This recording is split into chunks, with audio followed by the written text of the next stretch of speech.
بسم اللہ الرحمن الرحیم۔ اسلامی واقعات کے دوستو السلام علیکم۔ دوستو میں امید کرتا ہوں کہ آپ سب خیریت سے ہوں گے اور اللہ تعالیٰ سے میری دعا ہے کہ آپ سب خیر و عافیت سے رہیں۔ حضرت عبد المنعم اپنے والد حضرت وہب رحمۃ اللہ تعالی علیہ سے روایت نقل کرتے ہیں کہ کسی ملک میں ایک بہت ہی ظالم و جابر اور مغرور بادشاہ تھا۔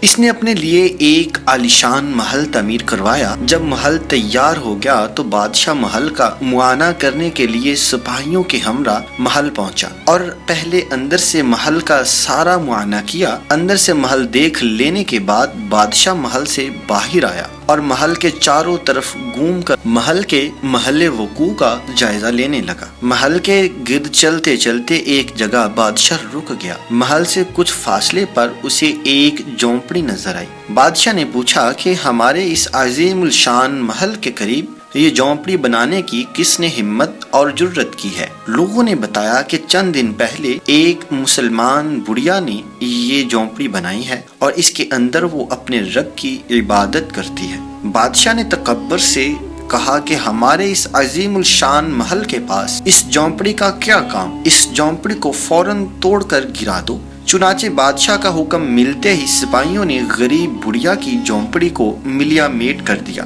اس کے بعد بادشاہ واپس اپنے محل کی طرف روانہ ہو گیا۔ اس وقت بڑھیا اپنی جھونپڑی میں موجود نہ تھی۔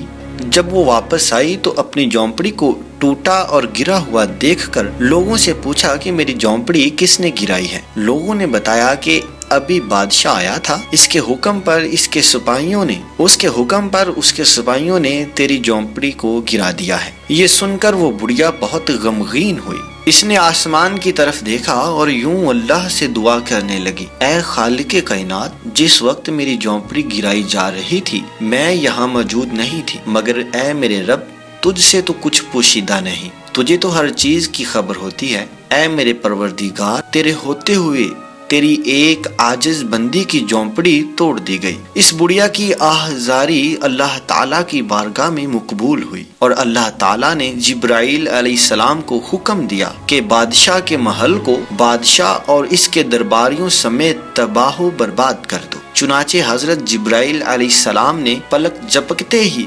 بادشاہ کا محل اس کے مکینوں سمیت زمین بوس کر دیا۔ اسلامی واقعات کے دوستو، امید ہے کہ آپ کو آج کا قصہ ظلم کا بدلہ پسند آیا ہوگا اور ہمیں بھی اس قصے سے سبق حاصل کرنا چاہیے کہ کسی غریب یا اپنے سے جو کمزور ہے اس پر ظلم نہ کیا جائے اور اللہ کی اس سرزمین پر عاجزی سے رہنا چاہیے۔ انشاءاللہ اگلی ویڈیو کے ساتھ ملیں گے۔ خدا حافظ۔